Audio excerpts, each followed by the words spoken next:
Seigneur, utilise-le, Seigneur, puissamment.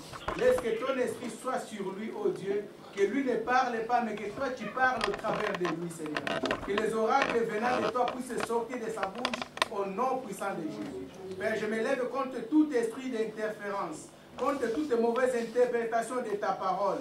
Je lis les pensées, je lis les programmes, je les précipite dans les habits sans foi et sans retour, au nom puissant de Jésus-Christ de Nazareth.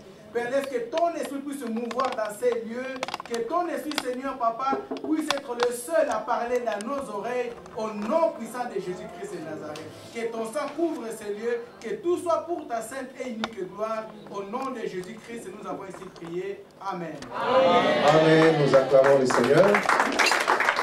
Nous nous mettons. Bien-aimés, je vous salue dans le précieux nom de notre Seigneur Sauveur Jésus-Christ. Si nous sommes dans la joie, contaminons-nous, donnons la joie en saluant notre bien-aimé. Le frère et la sœur qui est à côté de nous, tu lui dis, sois la bienvenue dans la maison de Dieu. Qu'il soit béni et que Dieu puisse lui faire du bien. Amen.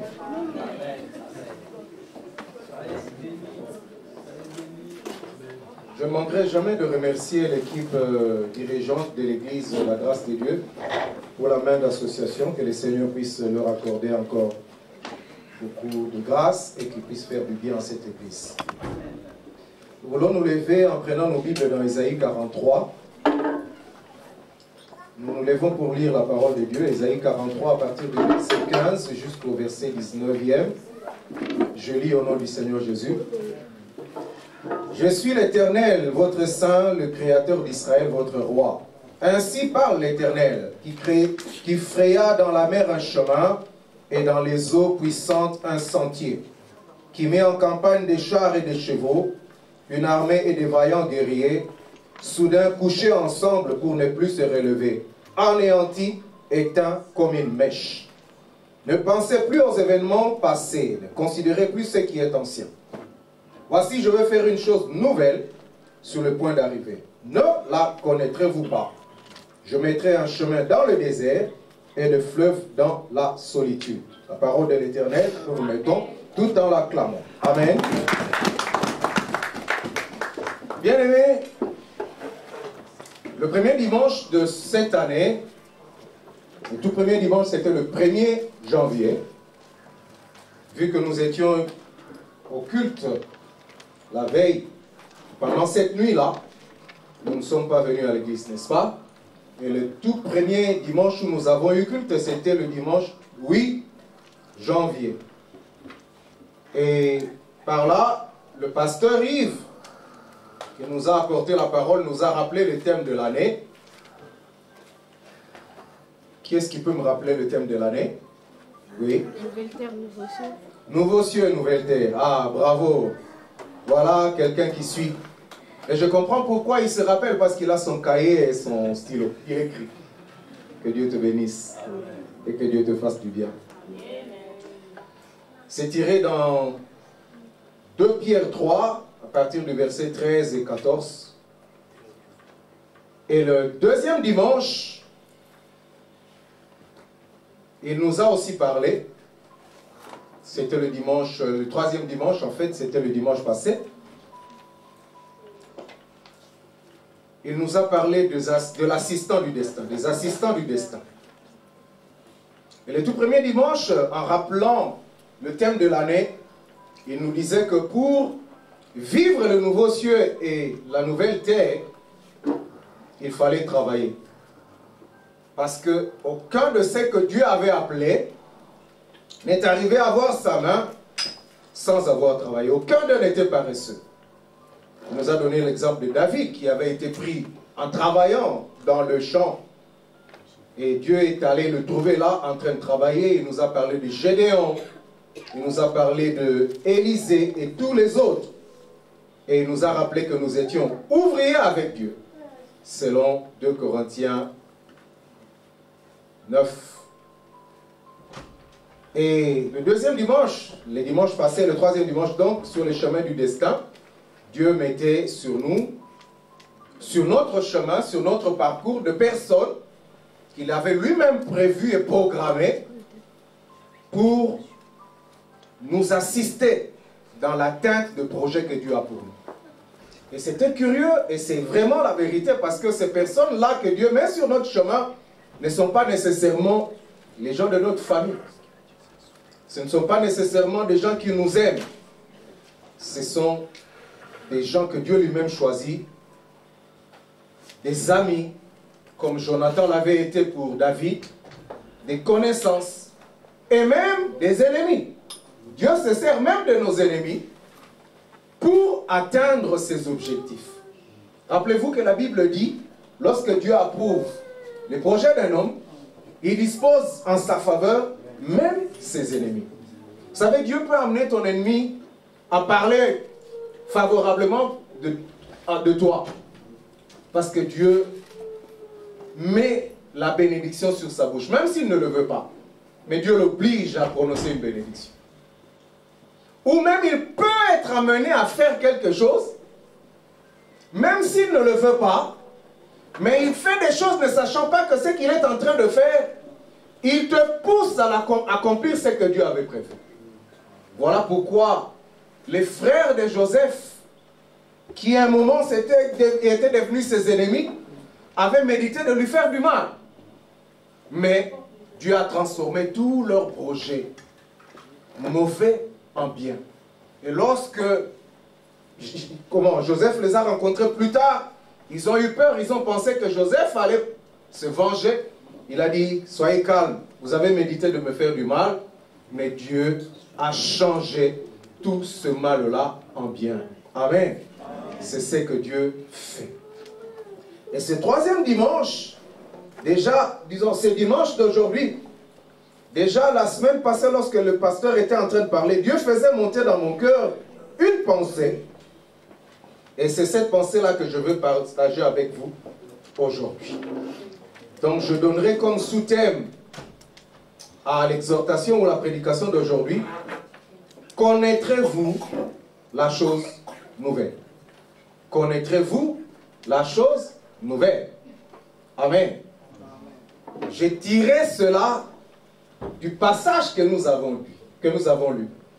La Bible dit, nous l'avons lu, je vais faire une chose nouvelle. N'est-ce pas? Voici, je vais faire une chose nouvelle. Ça, c'est le verset 18. Sur le point d'arriver, ne la connaîtrez-vous pas? Je mettrai un chemin dans le désert et de fleuves dans la solitude. Alors, mon sous-thème, c'est connaîtrez-vous la chose nouvelle? Parce que Dieu pose cette question. Je vais faire une chose nouvelle. Mais est-ce que vous allez la connaître quand cette chose-là sera sur le point d'arriver? Amen. Amen. Dans le bien-aimé, nous comprenons que dans tous les aspects de ce que nous avons lu là, et dit, nous comprenons que il y a la part de Dieu et la part de l'homme. Toujours. Amen. Vous savez, lorsque nous regardons le premier aspect où Dieu dit, pour arriver à bénéficier de nouveaux cieux et de la nouvelle terre, il faut travailler. Ça, c'est la part de l'homme. L'homme doit travailler pour arriver à ce que Dieu a prévu pour lui. Et moi, qui aime lire la Bible, j'ai remarqué une chose.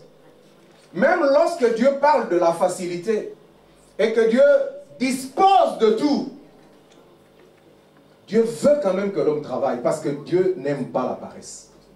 Vous savez, lorsqu'on parle, quand la facilité est représentée par la manne qui descend du ciel. Le pasteur nous a même dit aussi que même la manne ne descendra plus aujourd'hui. Parce que Dieu a déjà changé les choses. Mais quand vous lisez bien la Bible, vous allez voir que même quand la manne tombait, les paresseux n'étaient pas servis. Amen. La manne qui tombait, que tout le monde devait, on était seulement censé aller ramasser. Mais Dieu a disposé, même par rapport à la manne qui représente la facilité, que les paresseux n'aient pas à avoir la manne. Pourquoi? Parce que la manne tombait la nuit. Est-ce que quelqu'un me suit? La manne tombait la nuit et la manne était censée être ramassée tôt le matin. Et lorsque les rayons du soleil commençaient à sortir, la manne pourrissait. C'est-à-dire que tous ceux qui voulaient dormir pendant très longtemps encore ne ramassaient pas la manne parce que lorsqu'ils se réveillaient, la manne n'était plus disponible. Amen. Vous voyez comment Dieu fait les choses. Et même le 6e jour, parce que Dieu a dit, vous travaillerez 6 jours et le 7e jour, vous allez vous reposer. Le 7e jour, on n'était pas censé se réveiller. On n'était pas censé aller ramasser la manne. C'est pourquoi Dieu a dit, le 6e jour, vous allez ramasser une double portion de la manne. Amen. C'était seulement la manne qu'on avait ramassée pendant qu'on ne dormait pas qui pouvait rester encore. Un jour de plus. Amen. Pour dire que Dieu et la paresse, il n'aime pas. Mais deuxièmement, c'est qu'il y a la part de Dieu lui-même. Parce que Dieu a dit que par rapport aux assistants du destin, ça c'est son travail, c'est lui-même qui va faire ça. Amen. Amen. Mais quand Dieu veut commencer à faire quelque chose de nouveau, est-ce que nous pouvons reconnaître cela? Bien aimé, il est important de comprendre quand Dieu est en train de te faire entrer dans une nouvelle saison. Parce que Dieu insiste. Je vais faire une chose nouvelle qui est presque prête, sur le point d'arriver. Mais est-ce que vous allez la reconnaître? Pourquoi? Parce que vous pouvez passer à côté de la visitation de Dieu lorsque si vous n'avez pas la révélation que Dieu est en train de faire quelque chose pour vous en ce moment-là. Amen. Pourquoi est-ce que nous avons besoin de le savoir? Parce que nous avons des dispositions à prendre pour ne pas manquer et ne pas passer à côté de la chose nouvelle que Dieu est en train de faire. Amen.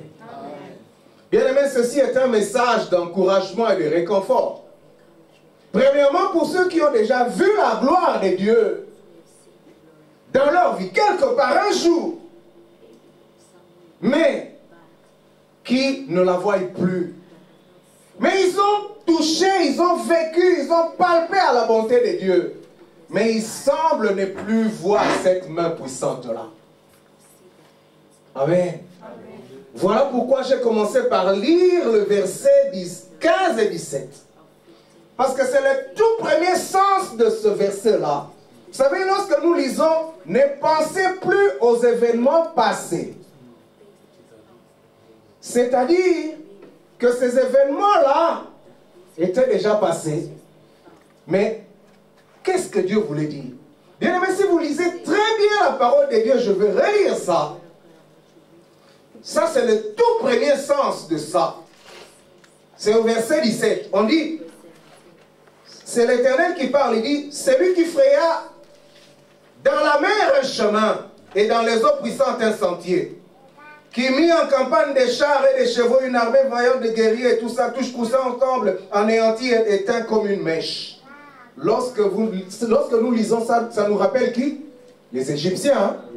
C'est-à-dire que Dieu les a fait sortir les enfants d'Israël et a frayé un chemin en tuant leurs ennemis. Amen. C'était très glorieux, n'est-ce pas? C'était très bon, n'est-ce pas? Ils ont vu la main de Dieu, n'est-ce pas? Gloire à Dieu. Mais Dieu dit, tout ça là c'était bon, mais il n'y pensait plus. Amen. C'est le tout premier sens de cette écriture. Parce que dans une écriture, il y a le tout premier sens et le sens dérivé. Le tout premier sens de cette écriture-là, ne pensez plus aux événements passés, c'est celui-là. C'est-à-dire que ce que vous avez vu, c'était bien, c'était glorieux. Gloire, j'ai tiré gloire de ce que j'ai fait, d'accord. Mais ce que j'ai fait de glorieux là, ne pensez plus à ça. Moi, l'Éternel, je considère que ce sont des événements passés. Mais je vais faire une chose nouvelle. Cette chose nouvelle-là, elle est sur le point d'arriver. Mais est-ce que vous allez voir ça lorsque je vais le faire? L'Éternel dit lui-même, je vais faire cette chose nouvelle, je vous préviens. La chose nouvelle que je vais faire cette fois-ci, ça sera quoi? C'est-à-dire que je vous ai tiré d'Égypte. Je vous amène vers la terre promise. je vous fais passer la mer rouge. Mais une fois la mer rouge passée, c'est quoi qui commence? C'est le désert. Les difficultés commencent encore. Mais dans ce désert-là, où les choses ne semblent pas correctes, où les choses semblent être compliquées, dans ce désert où vous n'avez pas de chemin, où vous pouvez vous perdre facilement, dans ce désert-là, moi, je vais frayer un chemin. Dans ce désert-là, moi, je vais faire quelque chose de nouveau pour que vous n'ayez pas à vous perdre. Dans ce désert, là où il n'y a pas d'eau, là où c'est un chemin hostile, là où c'est un milieu hostile, là où c'est un milieu aride, là où il n'y a pas d'eau, il n'y a rien. Moi, je vais faire des fleuves d'eau. Je vais faire sortir de fleuves d'eau dans ces milieux secs pour que vous puissiez ne pas souffrir de cet environnement-là de désert. Voilà la chose nouvelle que je vais faire. Amen. Bien-aimé, c'est ce que notre Dieu a dit. Et c'est important que le peuple de Dieu puisse comprendre ça. C'est le tout premier verset, c'est le tout premier sens tel que nous l'avons dit. Et aussi, c'est un message d'espoir et d'encouragement aussi aujourd'hui pour tous ceux qui ont vécu échec après échec et qui n'ont plus d'espoir du tout. Qui pensent que, bon, moi, je ne sais pas qu'est-ce qui peut m'attendre parce que je n'ai pas vu la main de Dieu, je n'ai vécu que des échecs. Mais je veux dire à quelqu'un aujourd'hui, vu que Dieu dans l'église, la grâce, a dit que je vais faire de nouveaux cieux, je vais faire une nouvelle terre. Et le pasteur nous a rappelé le sens de ce thème-là, qui n'est rien d'autre que le changement des situations. Dieu te promet de changer aussi ta situation. Dieu promet aussi de changer les choses en ta faveur, de manière à ce que tes échecs et tes difficultés, il puisse les transformer et que tu puisses voir sa main et que tu sois un signe pour lui. Amen. Amen. Bien-aimé, chaque église a son message. Chaque église a son appel. Chaque église a sa mission. Et chaque église a sa promesse devant Dieu. Vous savez, lorsque Dieu parlait aux églises dans l'Apocalypse 3 là-bas, il disait, écrivez à l'église d'Éphèse. Quand vous lisez le message qui était pour l'église d'Éphèse, ça n'avait rien à voir avec l'église de Smyrne, rien à voir avec l'église de Thyatire, rien à voir avec l'église de Philadelphie, rien à voir avec l'église de Laodicée. C'est-à-dire que chaque église avait sa promesse, chaque église avait ses combats, chaque église avait aussi son message propre. Et à l'église, la grâce de Dieu, il a plu à Dieu que nous puissions avoir cette année nouveaux cieux, nouvelle terre. Et le pasteur nous a donné aussi les sens. C'est vrai, le tout premier sens de nouveaux cieux et nouvelle terre, c'est ce que nous retrouvons dans 2 Pierre au chapitre 3. C'est que nous aurons à être enlevés et nous vivrons auprès de Dieu à la fin des temps. De nouveaux cieux, de nouvelles terres. Ça, c'est le tout premier sens. Mais le sens dérivé, c'est ce que le pasteur nous a donné, c'est ce que Dieu veut que nous puissions comprendre qu'il va changer nos situations. Amen. Ça, c'est le sens dérivé. Et là aussi, il y a aussi la part de Dieu, parce que Dieu a dit, il a pris l'engagement qu'il fera cela. Mais il y a aussi notre part. Pourquoi? Parce qu'il a dit, parce que nous lisons dans le verset 14 de cet épître-là, Dieu a dit, l'apôtre Pierre est en train de dire, Dieu a promis qu'il y aura de nouveaux cieux et de nouvelles terres. Mais il ajoute ceci. En entendant ces choses, appliquez-vous à être trouvés dignes et irrépréhensibles devant Dieu. Amen. Ça, c'est notre part. Mais aujourd'hui, Dieu est en train de promettre, toujours dans le deuxième sens, le sens dérivé, qu'il va changer la situation pour quelqu'un. Et Dieu commence par un message de fortification et de consolation en disant, ne pensez plus à ce qui est arrivé. Amen. Bien-aimé, toi qui ne vois plus la main de Dieu, ou toi qui n'as jamais vu la main de Dieu, je veux te dire que Dieu veut changer ta situation aujourd'hui. Toi qui as déjà vu la main de Dieu, quelque part, la bonté de Dieu, quelque part, parce que personne ne peut dire qu'il n'a jamais vu la bonté de Dieu. Je te pose une question aujourd'hui. Qu'est-ce que tu as perdu? Parce que Dieu dit, ne pensez plus à ce qui est arrivé. Oui, ce sont des événements qui te font pleurer. Ce sont des événements qui sont passés, mais qui n'étaient peut-être pas très heureux pour toi. Tu as perdu quoi? La santé? Dieu dit qu'il peut te restaurer la santé aujourd'hui. Qu'est-ce que tu as perdu? L'argent? Dieu dit qu'il peut te donner l'argent, toi qui cherches. Qu'est-ce que tu as perdu? Le travail? Dieu dit que toi qui cherches le travail, il est capable de donner le travail. Parce qu'il donne encore le travail aujourd'hui. Tu as perdu qui? Une relation? Ou une personne sur qui tu fondais tes espoirs? Dieu est capable de te donner une relation aujourd'hui. Tu as perdu qui? Un membre de famille? Dieu est capable de consoler ton cœur et de te remplacer cela. Tu as perdu quoi? Une épreuve qualifiante, un examen, une épreuve qui pouvait te booster, te propulser quelque part, mais tu as échoué à ça. Rien n'est perdu pour toi. Parce que Dieu est capable de faire une nouvelle chose. C'est vrai, ça fait du mal, c'est dur à supporter, mais Dieu lui-même vient te consoler cet après-midi en disant, oublie ça, n'y pense plus. Amen. Amen. Dieu ne fait pas de promesses en l'air. Parce que quand il fait la promesse, il sait que là où il y a eu une perte, il doit compenser cela. Dieu sait que là où tu avais perdu quelque chose, il y a un manque, il doit combler cela en faisant quelque chose d'autre. Et la chose que Dieu va faire, rassure-toi, ça sera à la hauteur de ce que tu as perdu. Et la chose que Dieu va faire va dépasser même ce que tu as perdu. Parce que dans la parole de Dieu, il est dit, la gloire de ce que Dieu fait après dépasse toujours la gloire de ce qu'il a fait avant. Nous acclamons la parole de Dieu pour ça. Dieu va combler le vide de ton cœur et Dieu va essuyer tes larmes en faisant quelque chose de nouveau. Pourquoi? Parce qu'il est le Dieu qui change les situations. Dans Ésaïe 61, on présente Dieu, celui-là qui va se lever. Et cette écriture-là que nous lisons dans Ésaïe 61, à partir du premier verset, l'Esprit de l'Éternel est sur moi, parce que l'Éternel m'a oint pour faire ceci, pour faire cela et pour faire cela. Lorsque nous lisons Luc, au chapitre 4, nous voyons que Jésus-Christ lui-même accomplit cela. Parce qu'il dit, aujourd'hui, cette écriture-là est accomplie. Lorsque vous lisez Luc 4, à partir du 16e verset jusqu'au 21e verset, on dit qu'un jour, cette écriture-là était toujours là.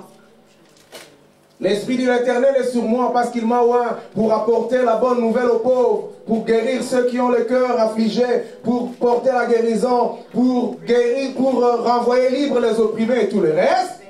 Lorsque vous lisez Luc 4, la Bible dit, un jour le Seigneur était dans la synagogue, on lui a présenté le rouleau, il a lu, il est tombé sur cet endroit-là, il a lu et quand il a fini, il a lu la même écriture. Et puis il a dit, aujourd'hui, cette écriture est accomplie sous vos yeux. Amen. Parce que lui-même, il était l'accomplissement de cette parole-là. Et aujourd'hui, qu'est-ce que Dieu veut nous dire? Dieu veut nous dire seulement qu'il veut changer toutes nos situations. Mais la chose la plus importante, bien aimé, c'est que je veux que quelqu'un ne puisse pas manquer et que quelqu'un puisse comprendre. Quand les choses que Dieu fait, qu'est-ce qui arrive? Qu'est-ce que nous pouvons prendre comme disposition? N'est-ce pas? Je vais faire une chose nouvelle. La version Parole de vie dit, ne la voyez-vous pas? Est-ce que vous ne la voyez pas? Je vais faire quelque chose de nouveau qui grandit déjà. Oui, je vais ouvrir un chemin dans le désert et je vais faire couler et tout. Mais qu'est-ce qui arrive? Quels sont les signes qui montrent que Dieu est sur le point vraiment de faire quelque chose? Et comment est-ce que nous pouvons nous comporter pour ne pas passer à côté? Amen. Rappelez-vous, un jour aussi le Seigneur était en train de dire certaines choses à ses disciples. Il leur a fait voir le temple, le grand temple de Jérusalem qui était là. Il a dit, il y aura un jour où tout ça là, il n'y aura plus rien qui sera là. Surtout quand je vais revenir, il n'y aura rien. La Bible dit, les disciples se sont approchés de lui à côté pour dire, mais quand est-ce que cela va arriver? Mais surtout la bonne question qu'ils avaient posée, ça c'était quoi? Quels seront les signes de cela? Amen.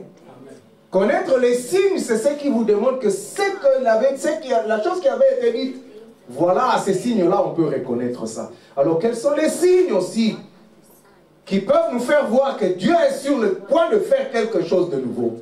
Amen. Parce que souvent, c'est que Dieu est sur le point de faire, ou c'est que Dieu commence de faire pour nous, ça ne vient pas de la manière dont nous l'attendons. Amen. Amen.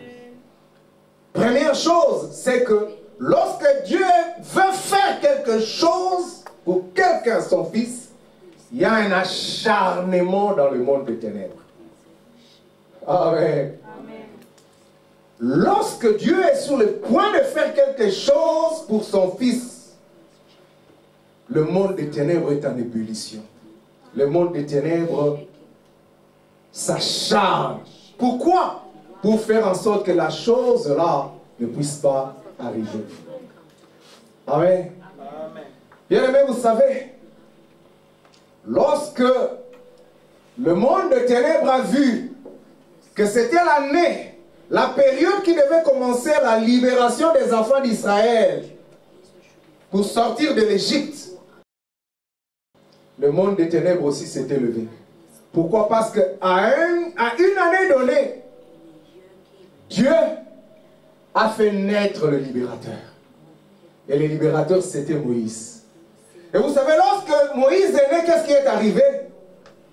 On a tué des bébés innocents. Amen. On a tué beaucoup de bébés. Et tous ces bébés-là qui étaient morts, ce n'était pas qu'on voulait les tuer tous. On cherchait à tuer le bébé qui était le libérateur. Moïse. C'est Moïse qui provoquait toute cette situation-là. Mais Dieu, quand il sait que le monde des ténèbres s'est acharné pour brouiller les cartes, Dieu aussi prend soin de celui qu'il va utiliser. Amen. Lorsque le monde des ténèbres s'acharne parce qu'il voit que ta bénédiction est proche, Dieu ne croise pas les mains. Dieu aussi se lève pour te protéger. Amen. Lorsque le monde des ténèbres se lève pour faire du mal à toi, qui va sauver ta famille, Dieu ne te laissera pas. Dieu aussi va te mettre à l'abri. Amen.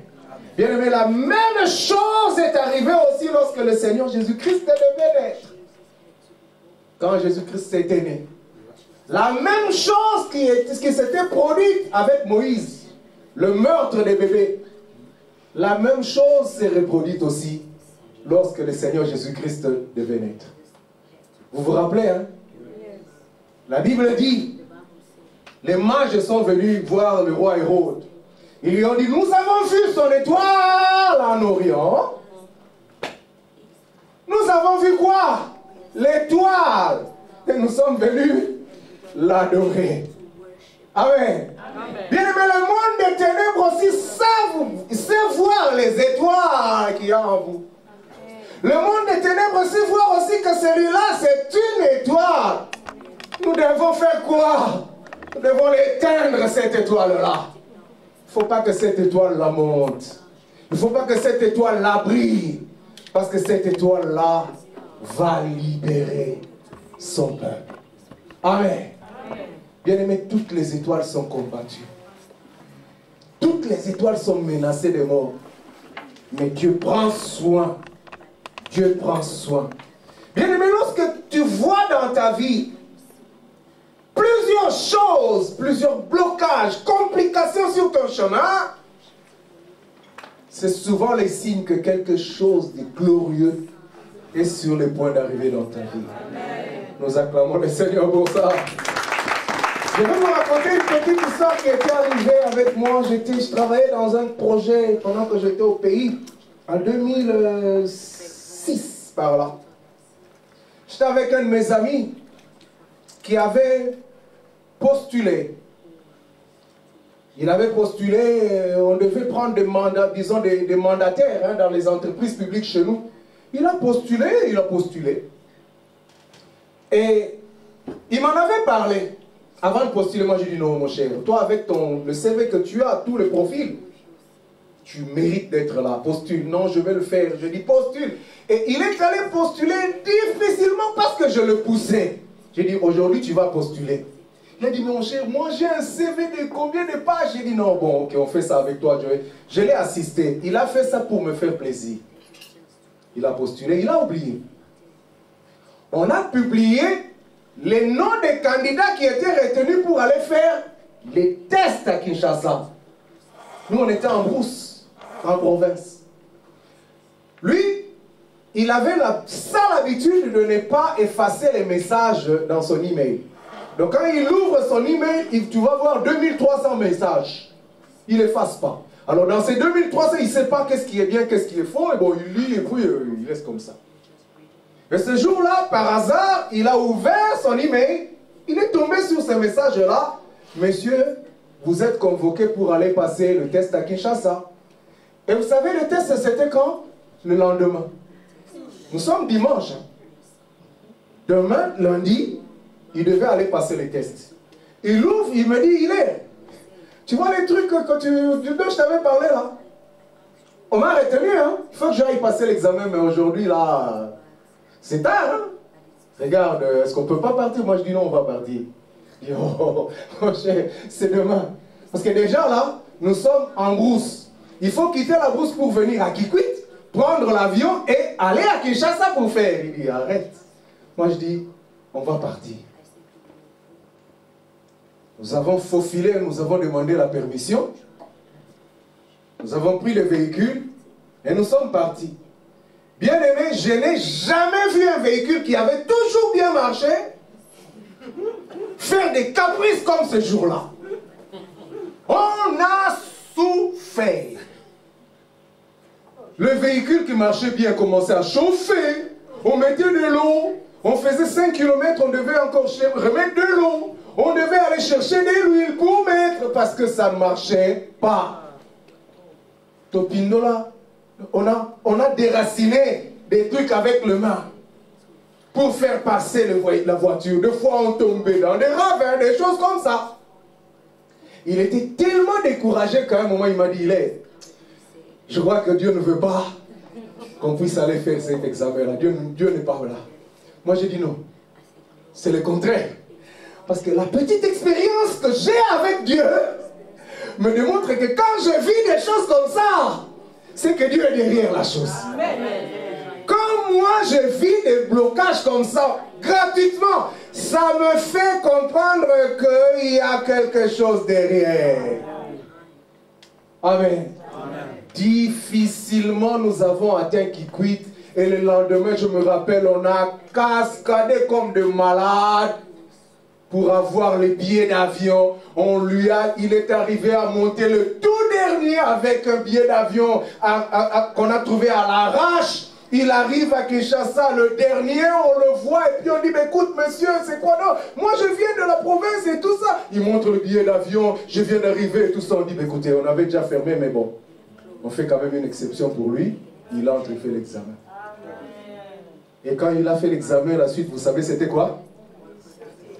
Il avait réussi. Amen. Cet ami-là était ADT, administrateur directeur technique de l'OVD, l'Office de voirie et drainage de chez nous, pendant plus de 3 ans. Mais regardez comment nous avons souffert pour y arriver. Bien aimé, c'est juste pour dire, lorsque tu sens que les choses se compliquent alors que ces choses-là avaient toujours bien marché dans ta vie, c'est souvent le signe que Dieu est en train de faire quelque chose, de préparer quelque chose de nouveau pour toi. Amen. Bien aimé, hier encore, j'étais en train de relire. Vous savez, lorsque Néhémie avait pris la décision de rebâtir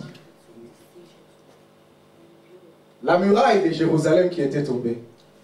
Amen. Il a pris la résolution d'aller rebâtir.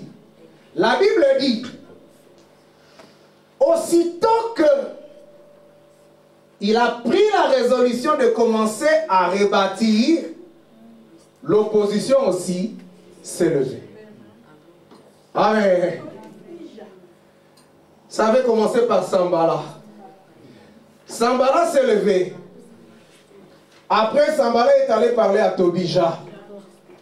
Ils ne se sont pas arrêtés là. Tobija est allé parler aux Arabes, aux Asdoniens. Ils avaient commencé un seul opposant. Mais ils se sont multipliés. Nous allons lire rapidement. Quelqu'un peut nous lire Néhémie 4, 7 et 8. Néhémie 4, 7 à 8. Néhémie 4, 7 à 8.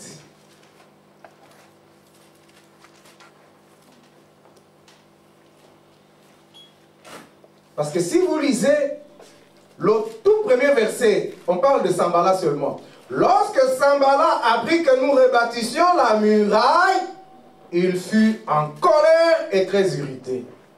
Amen. Là, il est encore seul. Chapitre, verset 3. Tobija, l'ammonite, était à côté de lui. Amen. Là, ils sont deux. Prenez le verset 7. Mais Sambala, Tobija, les Arabes, les Ammonites, les Asdoniens. Vous voyez comment le cercle s'est agrandi? C'est pour dire que lorsque tu prends la résolution de faire quelque chose, ou que Dieu veut changer les choses au travers de toi, l'ennemi aussi se lève. Amen. Mais qu'est-ce qu'il faut faire en ce moment-là? Est-ce qu'il faut entrer en guerre avec ces gens? Est-ce qu'il faut s'irriter? Est-ce qu'il faut aller se quereller avec ces gens ou comment? Bien-aimé. 2 Chroniques 20, au verset 17. Quelqu'un peut nous lire ça, s'il vous plaît? 2 Chroniques 20, le verset 17. Ça, c'est Israël avec Josaphat qui est attaqué par une multitude aussi. Parce que quand le premier verset, vous allez voir, on dit, après cela, les fils de Moab, les fils d'Ammon, les Ammonites, hein, et les Maonites marchèrent contre Josaphat pour lui faire la guerre. Voilà. Verset 17. Verset 17. Voilà. Vous n'aurez point à combattre à cette affaire. Vous n'aurez point à combattre en cette affaire. Présentez-vous, tenez-vous là. Présentez-vous, vous n'allez pas combattre, mais présentez-vous et tenez-vous là. Amen. Et vous verrez la différence que l'Éternel... et vous verrez la délivrance que l'Éternel vous accordera. Vous allez voir la délivrance que l'Éternel vous accordera. Amen. Juda et Jérusalem, ne craignez point. Juda et Jérusalem, ne craignez point. Et ne vous effrayez point. Ne vous effrayez point. Ça, c'est le message que Dieu veut que tu comprennes. Demain, sortez à leur rencontre. Demain, sortez à leur rencontre. Et l'Éternel sera avec vous. Merci, papa. Demain, sortez à leur rencontre et l'Éternel sera avec vous. Mais n'oubliez pas que dans cette affaire, vous n'allez pas combattre. Mais sortez. Présentez-vous. Le combat là, qui est le tien là, Dieu dit seulement n'aie pas peur.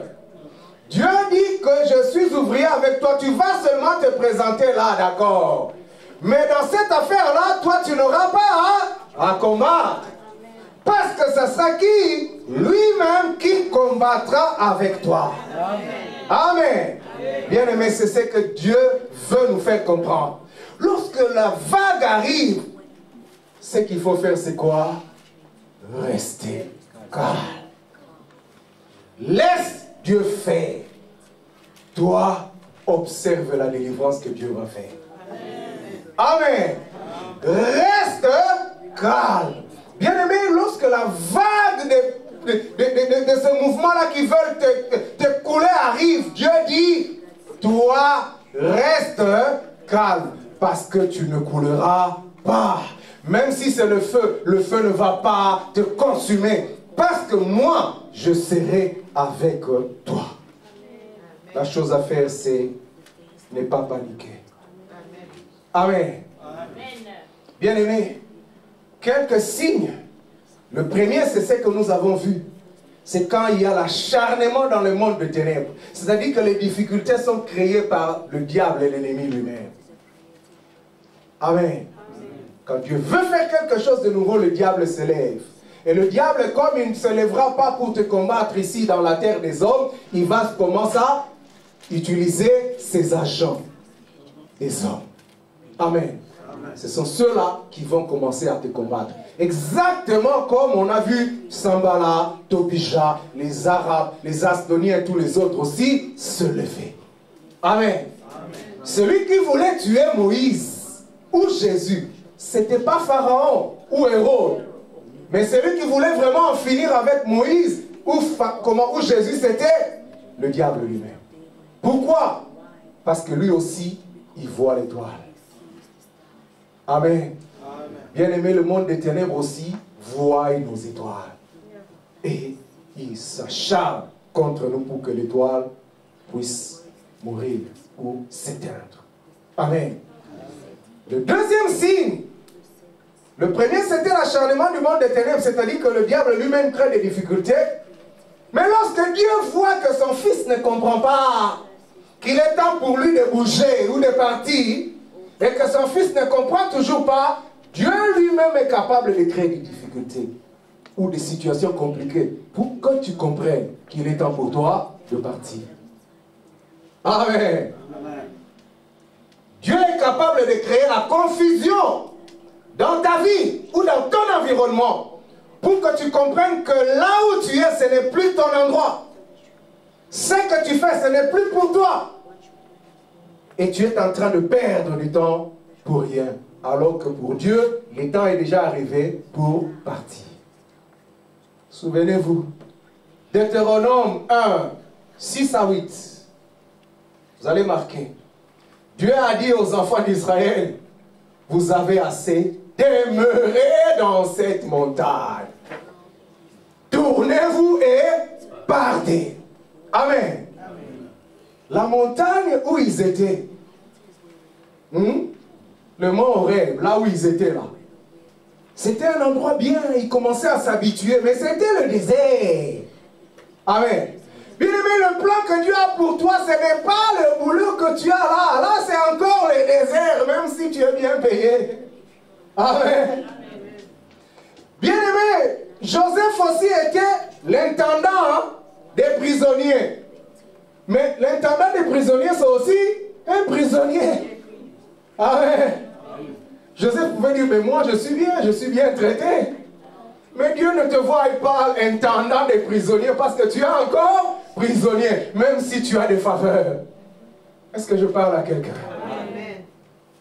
Et Dieu, quand il voit que son fils ne comprend toujours pas, il commence à se sentir à l'aise. Dans un endroit que Dieu a trouvé temporaire pour lui, Dieu crée des situations pour le faire partir de là. Pour les enfants d'Israël, il a dit à Moïse, sur cette montagne-là, vous avez assez demeuré là. Tournez-vous et partez. Mais, deux fois, Dieu utilise la méthode forte pour nous amener à partir. Amen. Amen. Dieu a fait des promesses à Abraham. Abraham a même sa cohorte de sa famille, Lot avec lui et tout ça. Ils sont bénis, hein? Dieu répète toujours à Abraham, je ferai de toi une grande nation, je te bénirai et je te donnerai une grande postérité. Il lui répète, il lui répète, il lui répète. Si vous lisez la Bible, Dieu n'a fait que répéter ça. Mais Dieu n'accomplissait pas cela. Mais un jour, Dieu a compris que un des freins pour l'accomplissement de cette promesse-là, c'était Lot. Je dois séparer Lot et Abraham. Parce que Abraham, il aime tellement Lot que il ne comprend pas que moi, non, est fakende. Amen. Dieu lui-même crée cette confusion-là. La Bible dit, Lot est béni et Abraham aussi est béni. Il y a eu combat entre les serviteurs d'Abraham et les serviteurs de Lot. Et Abraham a appelé Lot pour dire, écoute, moi je n'ai pas de problème avec toi, mon neveu. Mais à la manière dont les choses arrivent là, nous ne pouvons plus marcher ensemble. Amen. Choisis. Tu pars à gauche, je pars à droite. Tu pars à droite, je pars à gauche. Tu vas au nord, je vais au sud. Mais toi, choisis. Connaissons la Bible. L'autre a choisi, il est parti. Aussitôt que l'autre est parti, quand Dieu, lorsque l'autre est parti, c'est seulement lorsque l'autre s'est séparé d'Abraham que Dieu a commencé ses véritables visitations à Abraham. Vous allez lire ça. Lot et Abraham, c'est le chapitre 13. Mais le chapitre 14, Dieu commence les choses sérieuses. Abraham rencontre Melchisedec au chapitre 14. Au chapitre 15, Dieu fait alliance avec Abraham. Et c'est après seulement que le fils de la promesse est venu. Amen. Bien aimé, de fois dans la vie, nous devons savoir nous séparer de nos lots pour voir la main de Dieu. Amen. L'autre n'a pas de problème avec toi, mais Dieu ne te voit pas évoluer avec lui. Amen. Oh, moi j'en sais quelque chose. Je ne veux pas raconter ça aujourd'hui, ça va me prendre du temps. Amen. C'est ici qu'intervient la sagesse. Là, j'insiste. La sagesse des serviteurs de Dieu pour conduire le peuple dans le vrai discernement de la volonté de Dieu, éviter les casses. Je ne veux pas que le peuple de Dieu en profite pour aller casser leur relation avec n'importe qui. J'insiste, c'est ici la sagesse. C'est pourquoi Dieu a mis des serviteurs devant vous. Amen. C'est pourquoi Dieu a mis des serviteurs devant vous. Vous savez, bien aimé, en tant que pasteur, j'ai assisté à beaucoup de casses dans la vie des enfants de Dieu. Pourquoi? Parce qu'ils voulaient faire les choses à leur manière. Pasteur, j'ai rêvé de ça. Pasteur, j'ai vu ceci. Bien aimé, je vais vous dire une chose. Vous savez, les rêves. Les rêves ont trois sources. Il y a les rêves qui viennent. La Bible dit d'abord que les rêves viennent de la multitude de vos pensées. Le reflux de tout ce qu'on a vécu. La journée, quand vous dormez, ça remonte à l'esprit. Ça fait les rêves. Donc ça ne vient pas de Dieu. Ça vient seulement de votre esprit. Rien à voir avec un message que Dieu veut te dire. Rien du tout. Deuxième origine de rêve, c'est le diable lui-même. Le diable aussi peut faire monter un rêve. Tu dis, ah, j'ai vu ma mère avec ceci en train de me tuer. Attention. Attention. Quand tu as vu ça une fois, ça ne veut pas dire que c'est cela. Amen. C'est pourquoi il faut prier. La Bible dit déjà que c'est sur déposition de 2 ou 3. Quand la chose se répète. J'avais dit ça ici dernièrement. Vous avez besoin de demander à Dieu de vous confirmer si ça vient de... Dieu n'est pas contre ça. J'ai déjà fait ça. Hein. Seigneur, je veux que ça soit comme ça. Mais Dieu ne te fâche pas maintenant, je veux que ça soit comme ça. Dieu fait. Amen. Parce que Dieu sait que tu as besoin d'être éclairé. Amen. Amen. Et la troisième origine de rêve, c'est Dieu. C'est un message qui vient de Dieu. C'est pourquoi Dieu a placé les serviteurs. Et les serviteurs sont censés marcher avec l'Esprit de Dieu pour bien conduire et interpréter ce que les enfants de Dieu leur amènent comme message. Amen. Amen. J'ai vu une sœur qui me faisait, pasteur, j'ai rêvé de ceci. Pasteur, j'ai vu ça. Moi, j'ai cette grâce-là, pasteur. Le rêve, Dieu me les donne aussi assez facilement, les interprétations. Et je disais toujours à cette sœur-là, non, non, non, non. Et il pensait que j'étais contre lui. Il est allé trouver un prophète qui commençait à lui dire des choses à la manière dont lui voulait entendre. Et je vous dis qu'aujourd'hui, il est divorcé de son mari. Je vous dis, j'ai vu des casses. J'ai vu des casses. Mais un couple qui était très bien, qui marchait bien. Mais le prophète lui a raconté des histoires impossibles. Non, ton mari c'est le mari de nuit de tes filles, des choses bizarres, et tout ça. Et la famille aujourd'hui est disloquée. Bien-aimés, faisons attention. Lorsque Dieu lui-même veut créer des difficultés, il peut amener, bien-aimé, l'animosité avec tes frères ou tes amis. Joseph l'a vu. Genèse 50 au verset 20. Vous aviez médité de me faire du mal, mais Dieu l'a changé en bien. Mais je veux seulement dire, nous lisons la fin de l'histoire, non? Mais si Joseph n'était pas vendu, jamais il ne serait Premier ministre. Si Joseph n'avait pas connu le puits, la vente ou toutes ces difficultés, jamais il serait celui qui allait sauver sa famille. Amen. C'est-à-dire que Dieu, voyant son plan, il utilise tous les moyens qu'il veut. Merci beaucoup, mon frère. Même si on doit te vendre, tu seras vendu.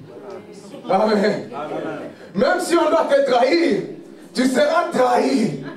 Tu vas pleurer, mais vraiment, mais fais ça. Seigneur, je ne comprends pas. Dieu est en train de voir son plan. Dieu est en train de tracer son plan. Dieu est en train de créer le chemin dans le désert.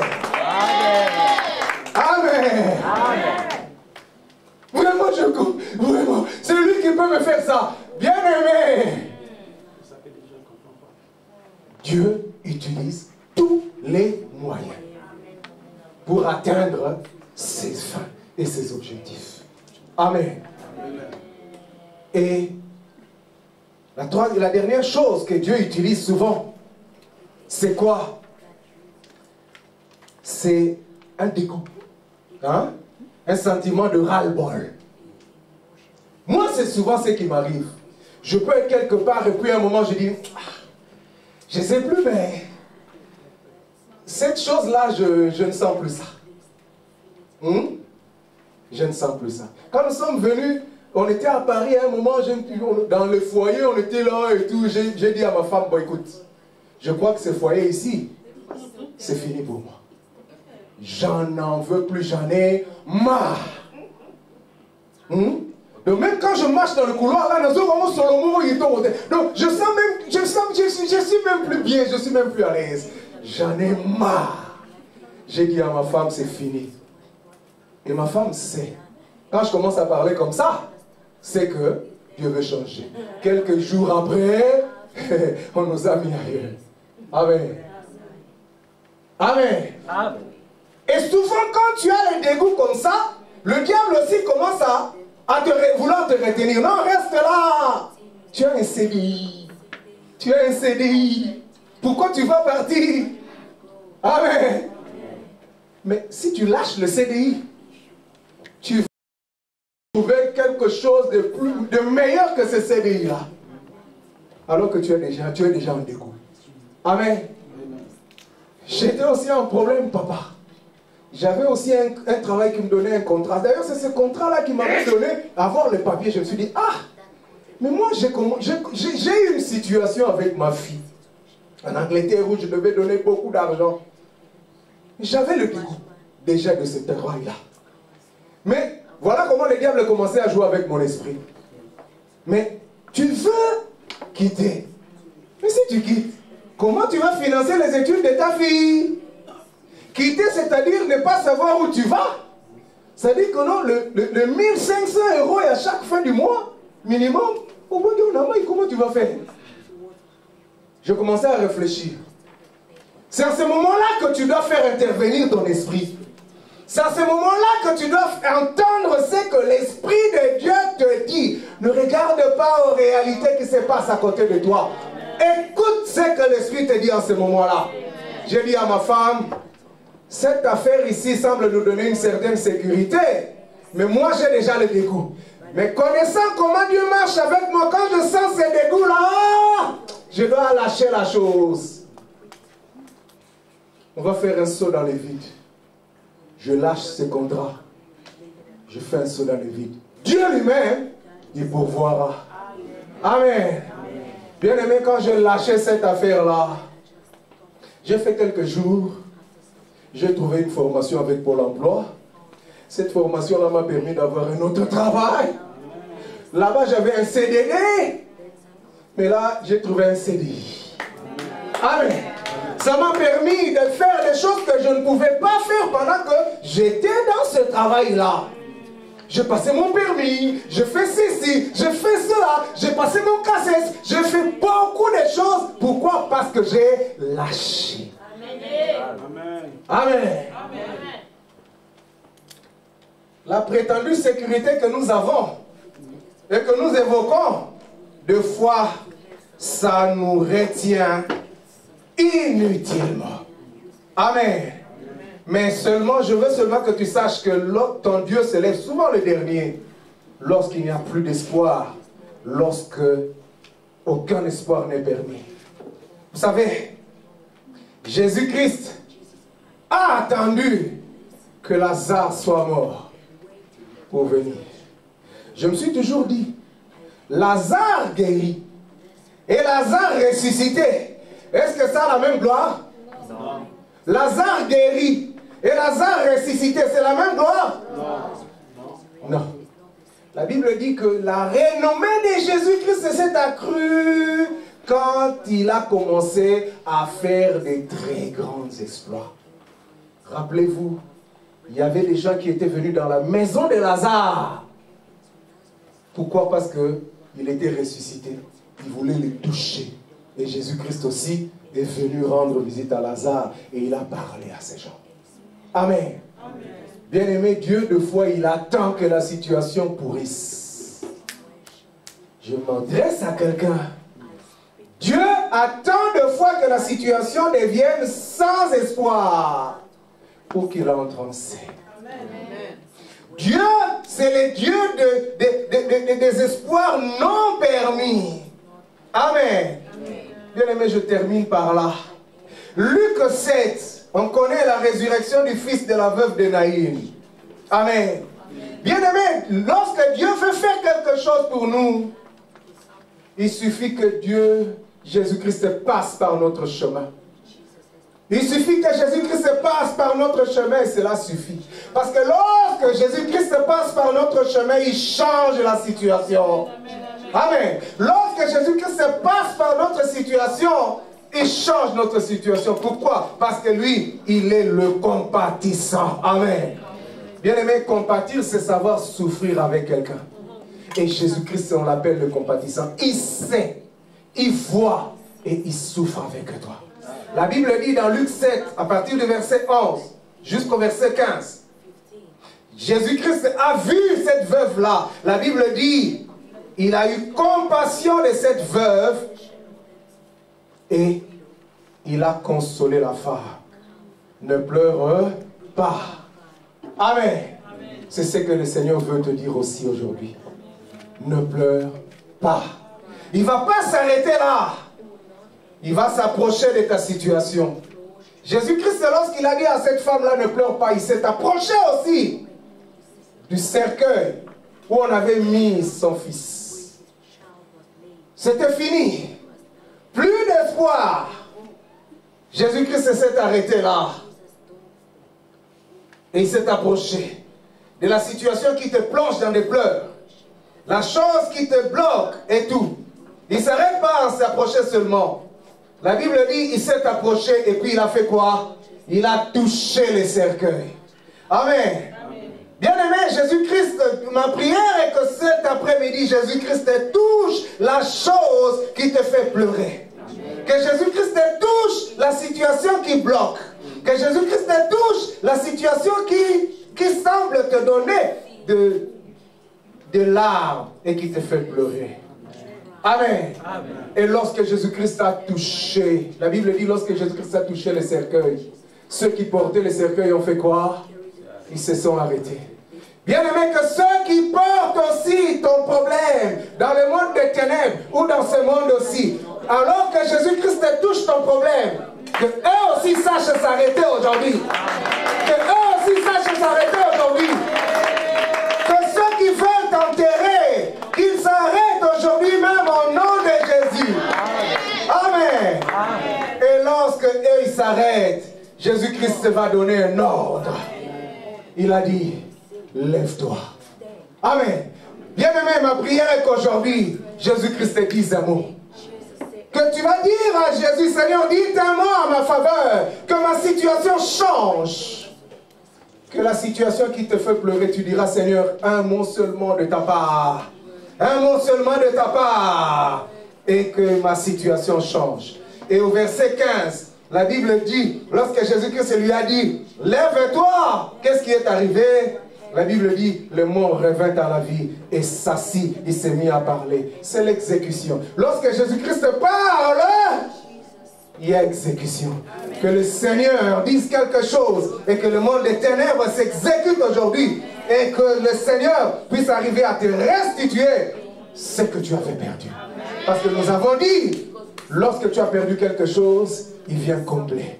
Et comme pour cette femme-là, Jésus-Christ, la Bible dit, Jésus-Christ lui a rendu son enfant. Femme, voilà ton enfant qui est revenu à la vie. Que le Seigneur bénisse sa parole et que le Seigneur vous bénisse aussi. Que ce que vous avez perdu, que le Seigneur vous le restaure, que le Seigneur vous le restitue et que le Seigneur vous ouvre les yeux pour comprendre et voir quand il est prêt de faire quelque chose de nouveau pour vous. Qu'il ouvre les yeux de vos esprits et que vous puissiez discerner le moment de sa visitation. Que le Seigneur bénisse sa parole et que le Seigneur vous bénisse. Amen. Amen. Amen. Est-ce que nous pouvons lever? Ça, c'était une parole pour chacun de nous. Amen. Dieu va faire de nouvelles choses qui sont dans le point d'arriver pour toi et moi. Amen. Est-ce que nous pouvons prier pour notre pasteur? Ouvre ta bouche là où tu es, tu pries pour lui, son ministère, son foyer, les enfants, tu pries pour au nom de Jésus.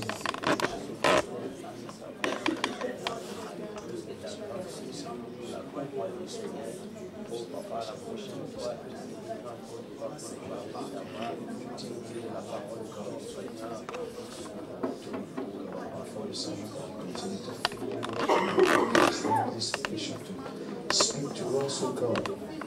We speak according to your will in the mighty name of Jesus. Thank you, Lord. Jesus, au nom de Jésus. Amen.